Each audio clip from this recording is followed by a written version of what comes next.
गोविन्दाय नमो नमः।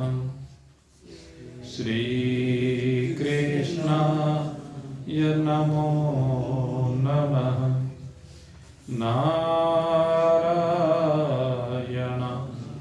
नमोस्तुते।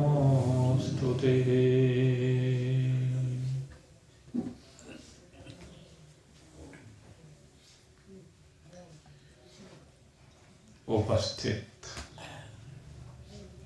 भाग्यवान परमात्मा प्रेमी सज्जन वृंद, भगवान की दिव्य कृपा के परिणाम स्वरूप प्रतिदिन हमें भागवत चर्चा करने का सुअवसर परमात्मा देव ने प्रदान किया है। संसार में बहुत चीजें सहज सुलभ हैं, लेकिन परमात्मा की चर्चा सबसे दुर्लभ है।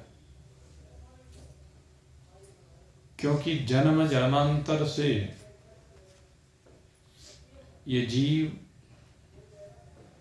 परमात्मा से विमुख होकर के, विषयों के अधीन होकर के, विषयों के रस का पान करते हुए बार बार मृत्यु को प्राप्त हो रहा है, बार बार जन्म को प्राप्त हो रहा है। और जिस चीज का संग निरंतर कर रहा है उसी का रंग इसके ऊपर चढ़ा रहता है। जैसे कोई व्यापारी होता है, उसके ऊपर धन का रंग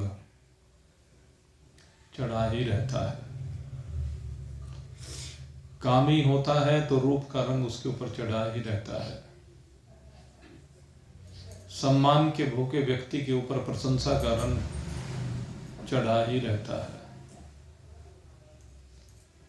ऐसे ही जो विषयों में डूबा हुआ है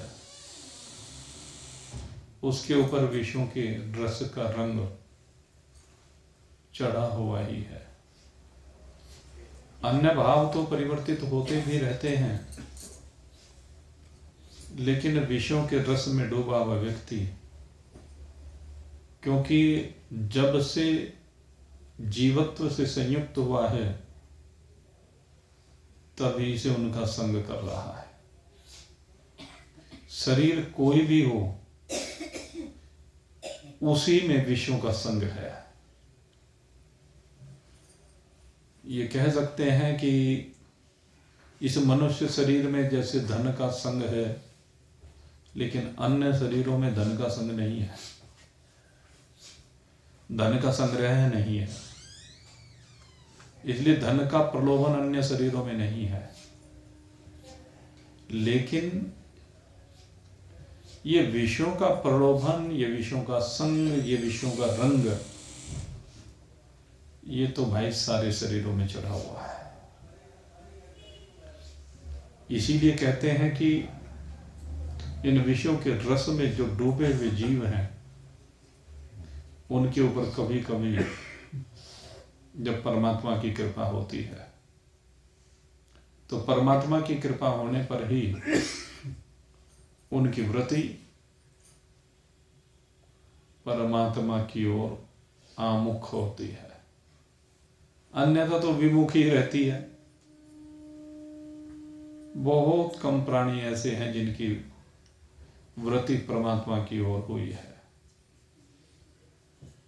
और जो परमात्मा की ओर आमुख हुए हैं, जो विभिन्न साधनाओं से संयुक्त होकर परमात्मा से प्रेम करने वाले बने हैं, धीरे धीरे महान पुरुष कहते हैं कि उनके ऊपर भगवान की कृपा होती चली जाती है। धीरे धीरे में भगवत भाव में डूबते चले जाते हैं।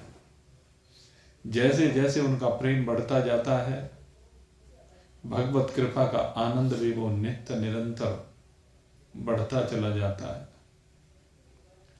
उनकी परमात्मा को पाने की लालसा दिन प्रतिदिन बढ़ती चली जाती है। और बढ़ते बढ़ते एक दिन जब ऐसा आता है कि वो अपने आप को पूरी तरह से परमात्मा को समर्पित कर देते हैं। परमात्मा की आज्ञा के अनुसार ही अब आगे जीवन की यात्रा को आगे बढ़ाना चाहते हैं। अर्जुन के साथ भी यही है।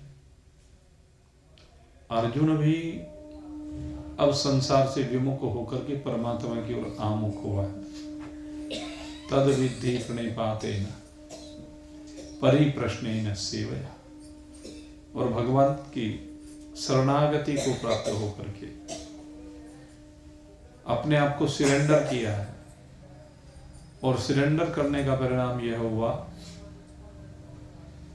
कि बस रोते हुए भगवान से प्रार्थना करता है कि हे प्रभु, मैं आपकी शरण में आ गया हूं, आपका शिष्य हूं, आप मुझे स्वीकार कर लीजिए।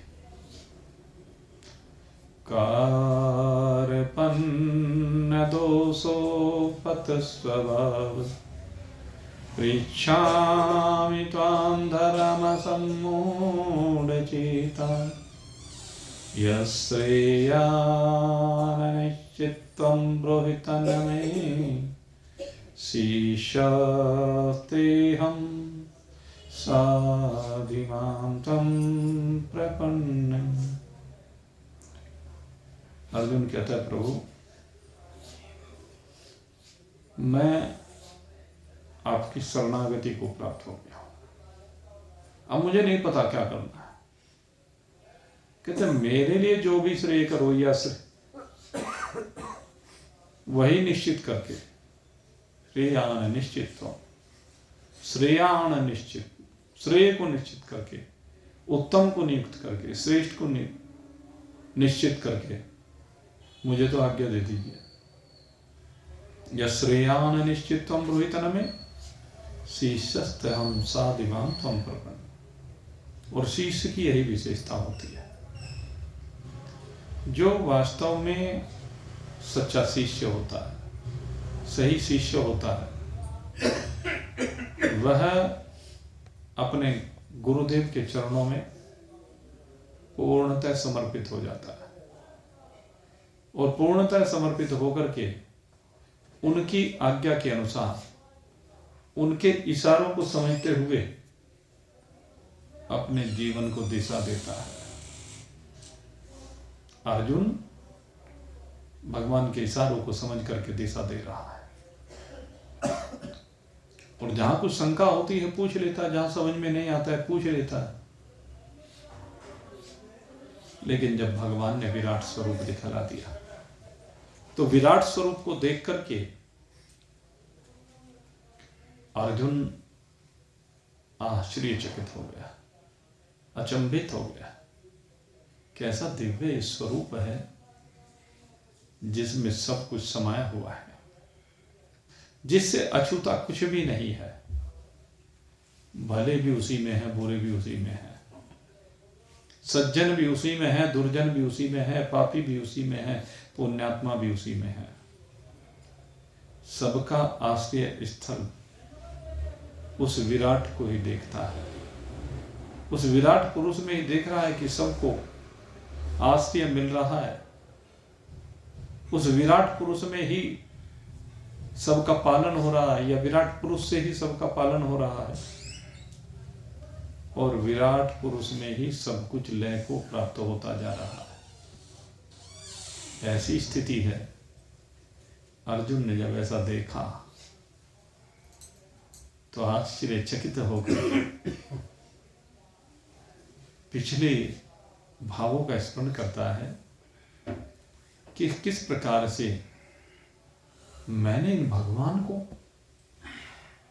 जिन्होंने मुझे दिव्य स्वरूप दिखाया है, क्या क्या नहीं कहा। सखा भाव से संयुक्त होने के कारण से मैंने इनको बहुत कुछ कहा। कभी इनको सखा कहा, कभी इनको कृष्ण कहा, कभी इनको यादव कहा, परमात्मा को इन संबोधनों के द्वारा संबोधित नहीं किया जाता। मैंने बहुत बड़ी गलती की है। इसीलिए अर्जुन भगवान से क्षमा याचना करता है, प्रभु मुझे क्षमा कर दीजिए, क्षमा कर दीजिए। पितासि लोकश्चराचरस्य,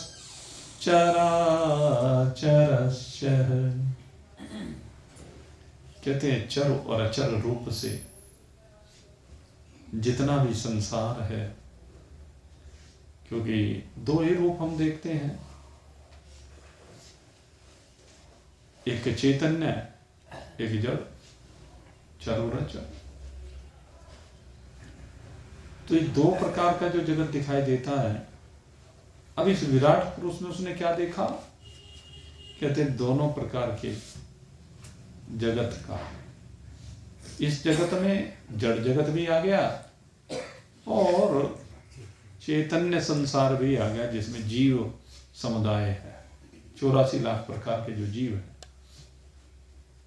चर और अचर में दोनों आ जाते हैं। एक जड़ है, एक चैतन्य, एक चलने वाला है, एक स्थिर है। उनको किस रूप में देखा? कहते भगवान के शरीर के अंदर विराजमान देखा। जड़ जगत से चर जगत का पालन होते देखा। कितनी आश्चर्यजनक सी बात है। जो जड़ है वो चैतन्य का पालन करता हुआ दिख रहा है। यद्यपि जड़ का जड़ के साथ मिलन है, रूपांतरण है जड़ का, क्योंकि जड़ का भोग चैतन्य नहीं लगाता है, भोग तो जड़ ही लगाता है। जड़ जड़ के साथ मिलकर के एक रूप हो जाता है। जड़ भोजन जड़ शरीर के साथ मिलकर के जड़ ही तो रहता है, लेकिन दिखता चैतन्य सा है, क्योंकि इस शरीर में चैतन्य का वास है, विशेष चैतन्य का वास है। विशेष चैतन्य के वास के कारण से उस जड़ में भी चैतन्यता सी दिखाई देती है। तो अर्जुन कहता है पितासि लोकस्य चराचरस्य, हे प्रभु इस चर और अचर जगत के, अनंत कोटि ब्रह्मांडों के पिता आप ही है। अर्जुन ने सबका पिता कहा है। यहां पर पिता कौन होता है? जिससे सबका सृजन होता है। पिता कौन है? जिससे सबका पालन होता है। लेकिन पिता से कभी संहार होता नहीं देखा। संहार का विषय इसलिए यहां नहीं कहा गया। यहां पर तो उत्पत्ति और पालन दो क्रियाओं को ही देखा जाता है जब पिता की बात की जाती है। तो पितासि लोकस्य चराचरस्य त्वमस्य पूज्यश्च गुरुर्गरीयन्। आप कौन हैं? कहते हैं अगर यदि मैं कहूं पूजनीय, तो कहते हैं आप जैसा पूजनीय को दूसरा हो नहीं सकता। कहते जगत में जो शरीर में को पहले धारण करके आए, यानी अपने से बड़े हैं, वो पूजनीय होते हैं। कुछ रिश्ते नाते बड़े होने के कारण से पूजनीय होते हैं। लेकिन कहा कि सबसे श्रेष्ठ जो संसार के नातों से एक एक करके अगर उनको हम चिंतन करें तो उन सबसे भी ऊपर जाकर के कहते हैं गुरु का नाता सबसे बड़ा नाता होता है।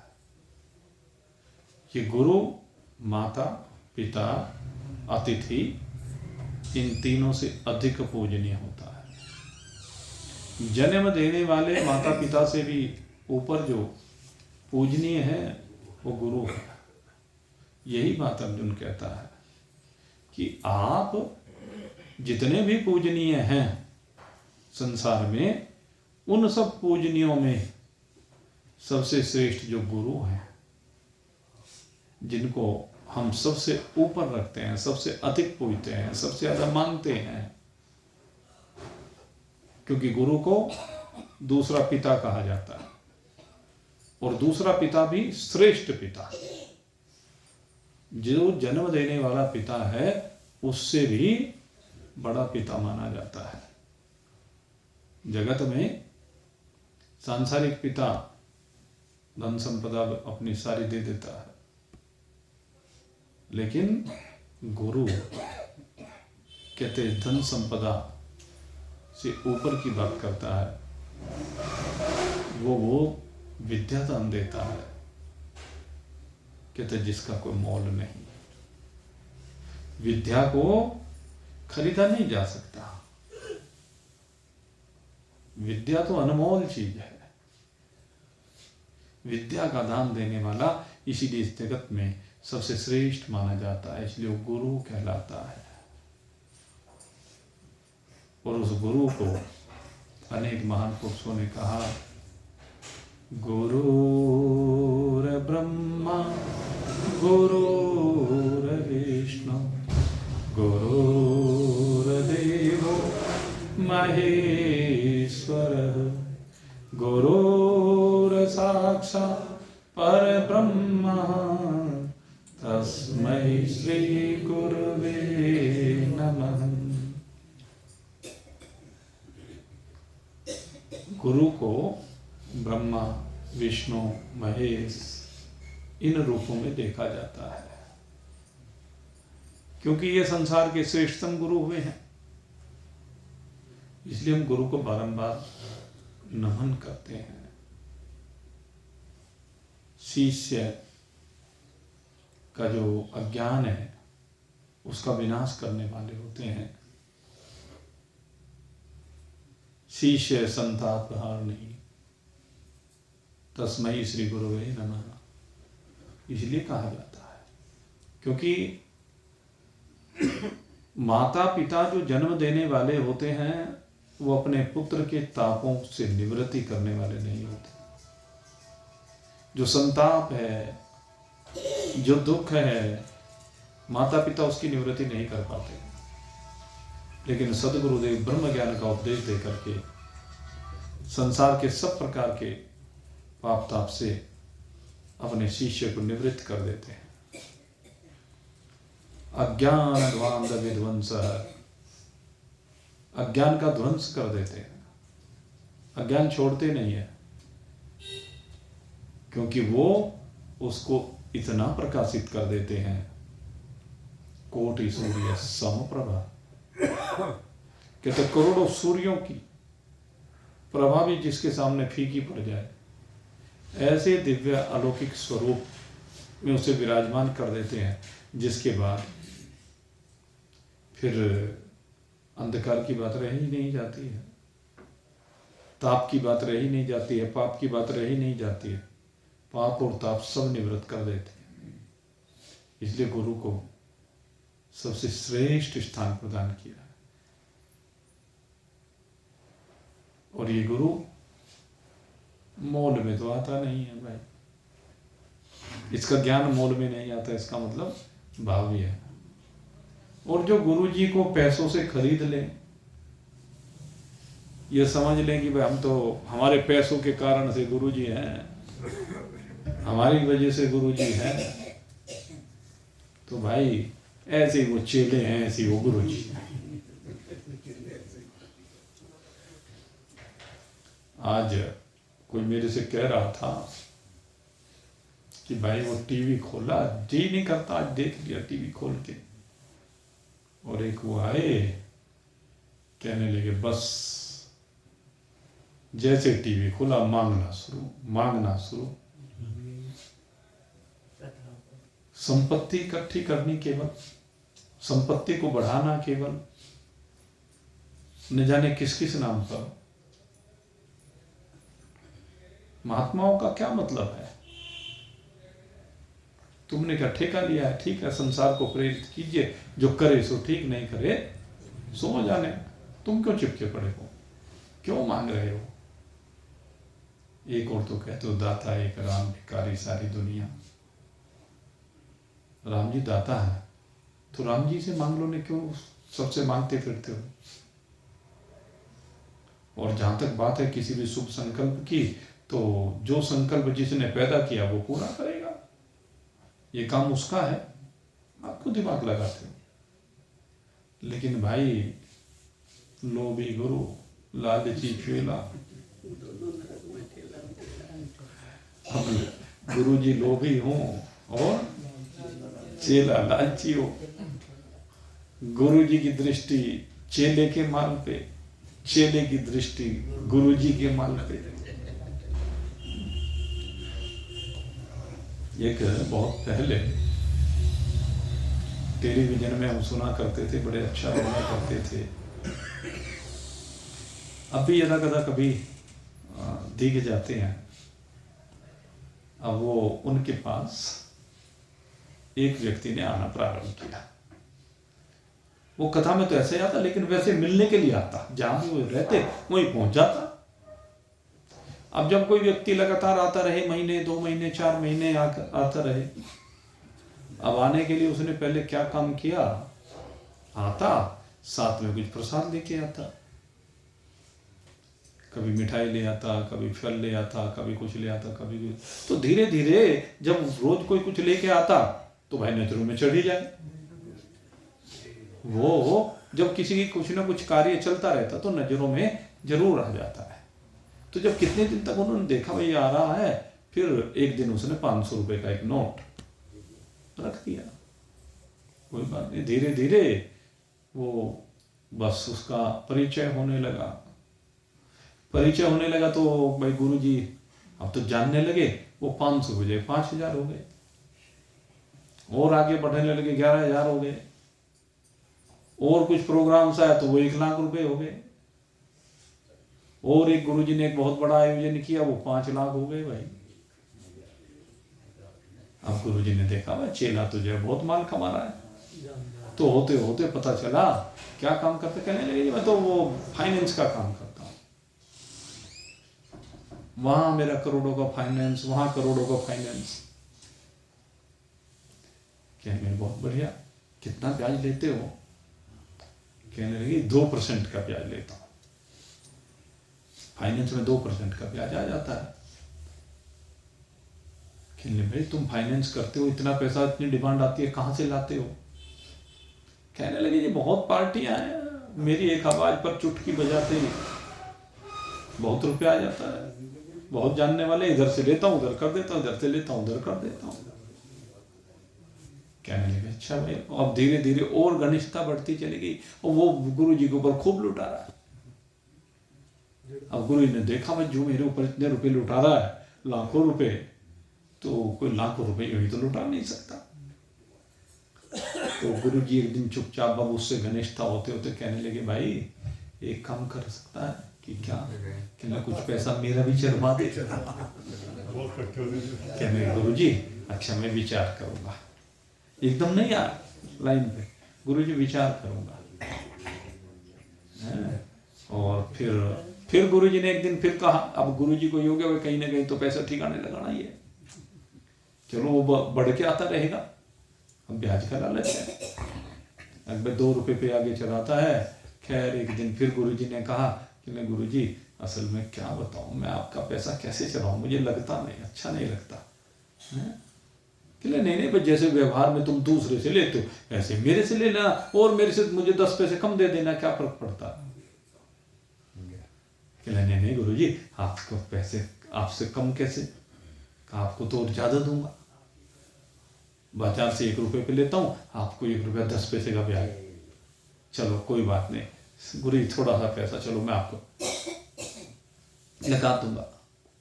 गुरु जी कहने लगे अच्छा भाई मेरी इच्छा यह है कि तुम मेरा 1 करोड़ रुपया लगाते। कहने लगे गुरु जी 1 करोड़ रुपया तो अभी ग्राहक नहीं है, थोड़े थोड़े करके। और वो विश्वास जमाता जाता है, और विश्वास जमाते जमाते होते होते गुरु जी ने इधर से उधर से कथाएं कर करके लोगों से मांग के 50 करोड़ रुपए इकट्ठे कर रखे थे। और 50 के 50 करोड़ रुपए कहने का मतलब धीरे धीरे धीरे करके मैं सारे ब्याज पे चले गए। अब चेले जी पे 50 करोड़ चले गए, गुरु जी के 50 करोड़ चले गए, 1 करोड़ रुपया गुरु जी पे खर्च भी कर लिया उसने, 49 करोड़ रुपए फिर बचे रह गए, और धीरे धीरे उसने आना बंद कर दिया। जब देखा गुरु जी का सारा माल अब कब्जे में आ गया है, और फिर एक दिन गुरु जी ने सुना कि सेठ जी तो रफू चक्कर हो गए। तो ऐसे हैं भाई, ये सत्य घटना बताई है मैंने आपको। किंकर तो अब वो बेचारा किसी को कहे भी तो क्या कहे, तो ये है लोभी गुरु और लालची दोनों नरक में, कहावत है। अब ज्ञान कोई पैसे से खरीदा जाता है, ये ब्रह्म ज्ञान, ये ब्रह्म ज्ञान की बात है। ब्रह्म ज्ञान पैसे से नहीं खरीदा जाता। गुरु और शिष्य का जो संबंध है, एक विद्या प्रदाता है, एक विद्या ग्रहता है। भक्त और भगवान का संबंध यही है। भक्त कोई भगवान को खरीद सकता है क्या? भगवान बिकाऊ है क्या? नहीं खरीद सकता। लेकिन मीरा खरीद लेती है। मीरा गोपियां वो खरीद लेती हैं भगवान को। ये एक बड़ी विचित्र बात है। खरीदे भी जा सकते हैं। खरीदने का मतलब है भगवान को खरीद करके अपना बना लेना। अब भगवान को कैसे खरीदा जाए? तो धन से, दौलत से। भगवान के पास धन दौलत की कमी है क्या? लक्ष्मी जी उनके चरणों को दबाती रहती है। माता लक्ष्मी वो तो धन की स्वामी है। जहां माता लक्ष्मी का वास हो जाए वहां तो धन के अंबार लग जाते हैं। एक व्यक्ति ने मेरे से पूछा, गुरु जी ये महालक्ष्मी का मंदिर अब की बार क्यों संकल्प उठा है? मैंने कहा भाई मुझे क्या संकल्प उठा है, उन्हीं को उठा है, लक्ष्मी जी को। मैंने कहा, कहने लगे लक्ष्मी जी को कैसा संकल्प उठा है? मैंने कहा भगवान भोलेनाथ को तो मन में संकल्प आया था कि भाई क्षेत्र को प्रकाशित करना है, तो ज्योति उनके पास है इसलिए उसकी ज्योति में जगमग हो रहा है। उनका काम तो ये था। अब माता लक्ष्मी के मन में संकल्प हुआ कि जहां भोलेनाथ की ज्योति से शहर जगमग हो, तो वहां पर यह भी जरूरी है कि वहां सुख समृद्धि खूब जम के हो। और चूंकि समृद्धि की देवता है, देवी है, वहां पर समृद्धि के अलावा कुछ है ही नहीं है? सुख संपत्ति तुम बिन कुन दाता, जय लक्ष्मी माता। आरती उतारते हो, खान पान का वैभव सब तुमसे ही आता, ये सब कहते हैं ना माता की आरती। मैंने कहा भाई यही है, उसके जी में ये आ रही है कि जो ये शामली की जनता है इनके घर में अब जाके थोड़ा सा माल बहा के आओ। उसके मन में ये भावना बनी होगी, तो इसीलिए उसने सोचा होगा कि भाई यहाँ चलो मैं आकर के विराजमान हूं, इसलिए शायद आप संकल्प उत्पन्न हुआ हो। क्योंकि और किस लिए आएगी? महालक्ष्मी जो आएगी वो किस लिए आएगी? वो आएगी इसीलिए। उसका काम ही यही है कि जो भी आकर के मेरे दरवाजे पर अलग जगाएगा, जो प्रार्थना करेगा, तो उसके घर में मैं वास करूंगा। तो यही तो भाव है। तो मेरे मित्रों, ये लक्ष्मी जी जिसको सब चाहते हैं, और वो लक्ष्मी जिन भगवान के चरणों को दबाती रहती, जिनकी सेवा करती रहती है, जिसे उनके अलावा और कुछ दिखता नहीं है, जिससे वो प्रेम करती हैं, उसको कोई खरीद ले? इतनी शक्ति सामर्थ्य किसमें है? लेकिन मीरा कहती है नहीं खरीद पाई थी। इसलिए जो है कौन खरीद पाएगा? अगर उसमें खरीदने की शक्ति होती तो चरणों में बैठती क्या? वो तो सिर पे बैठती अगर खरीदने की शक्ति होती। लेकिन मीरा कहती है, ये देखो भक्त के भाव है। मीरा कहती है कि मैंने तो खरीद रखा है। मीरा ही कह सकती है और कोई नहीं कह सकता। हम भी कह सकते हैं, क्यों नहीं कह सकते भाई? हम क्यों नहीं कह सकते? हम भी कह सकते हैं अगर मीरा वाला प्रेम हमारे हृदय में हो। मायरी मैं तो लियो गोविंदो मोर, मायरी मैं तो लियो गोविंदो मोर। कोई कह चुप के, कोई कह छान, कोई कह चुप के, कोई कह छान।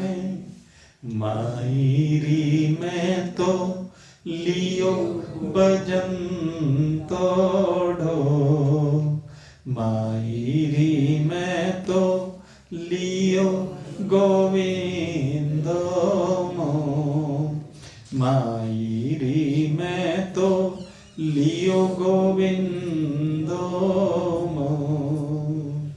कोई कह महंगो, कोई कह सस्तो, कोई कह महंगो, कोई कह सस्तो।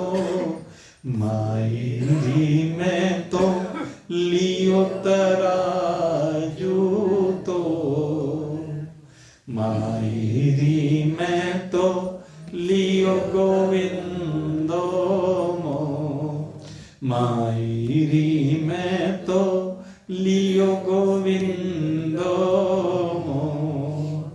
कोई कह कारो, कोई कह गोरो, कोई कह कारो, कोई कह गोरो। मायरी मैं तो लियो घूंघट वाखो, मायरी मैं तो लियो गोविंदो मोर, मायरी मैं तो लियो गोविंदो मोर। कोई कह घर में, कोई कह बन में, कोई कह घर में, कोई कह बन में। राधा संग किलो, मायरी मैं तो लियो गोविंदो मोर, मायरी मैं तो लियो गोविंदो मोर। मीरा के प्रभु गिरधर नाग, मीरा के प्रभु गिरधर नाग। पूरब जन्म रोको, मायरी मैं तो लियो गोविंदो मोर, मायरी मैं तो लियो गोविंदो मोर, मायरी मैं तो लियो गोविंदो मोर। कोई कुछ भी कहे, कहते हैं मैंने तो भाई जन्म जन्म से लो लगाई है और मैंने उसका रंग नहीं देखा कि काला है गोरा है। मैंने तो घूंघट खोल के देखा है। कौन सा घूंघट खोला है? घूंघट के पर्दे खोले री, घूंघट के पर्दे खोले री, तो है पी है मिलेंगे।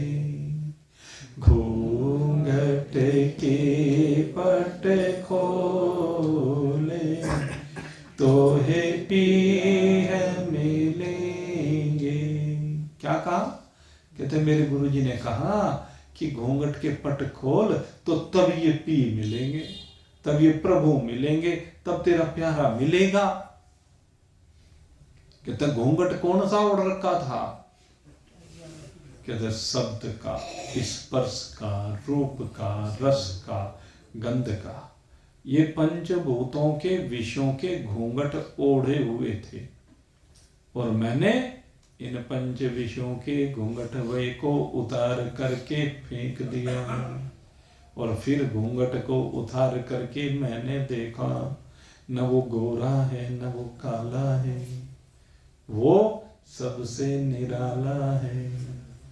न वो गोरा है न वो काला है, वो सबसे निराला है। क्यों?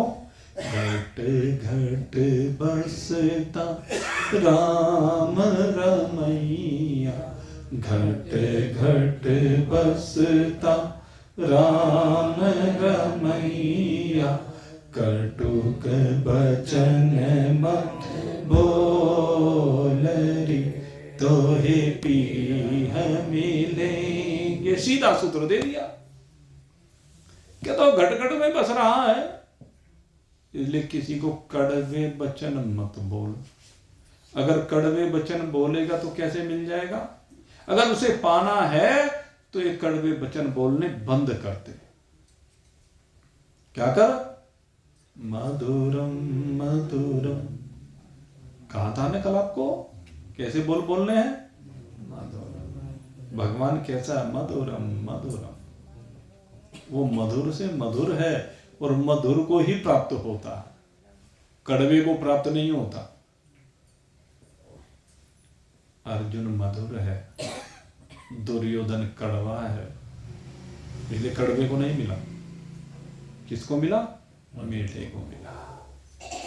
और मीरा जैसा मीठा कोई जगत में है नहीं, गोपियों के जैसे मीठा कोई है नहीं, अर्जुन के जैसा मीठा, ध्रुव के जैसे मीठा, प्रहलाद के जैसा मीठा, निषाद के जैसा मीठा, विदुर के जैसा मीठा, भीष्म के जैसा मीठा जगत में कौन मिलता है?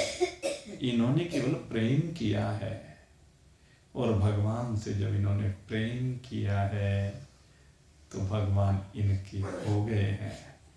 भगवान को खरीद कर ले आए अपने घर में। कौन से घर में? हृदय रूपी घर में। क्योंकि ये परमात्मा हृदय रूपी घर में ही, हृदय रूपी गुहा में ही वास करता है, अन्यत्र नहीं मिलता है। अगर इसको ढूंढना है तो हृदय में ढूंढिए। और मिलेगा कैसे? कहते प्रेम करना सीखिए। जब प्रेम अद्भुत होगा तब ये परमात्मा मिल जाएगा। अर्जुन यही समझा रहा है, आप ही सारे जगत के माता हैं, पिता हैं और सब जो पूज्य हैं उनमें सबसे पूज्य कौन है जगत में? गुरु है। लेकिन अब कहता है अर्जुन, कहते हैं गुरु पूजनीय है, इसमें कोई दो राय नहीं, क्योंकि वो ब्रह्म ज्ञान प्रदाता है, वो ब्रह्म ज्ञान देने वाले हैं।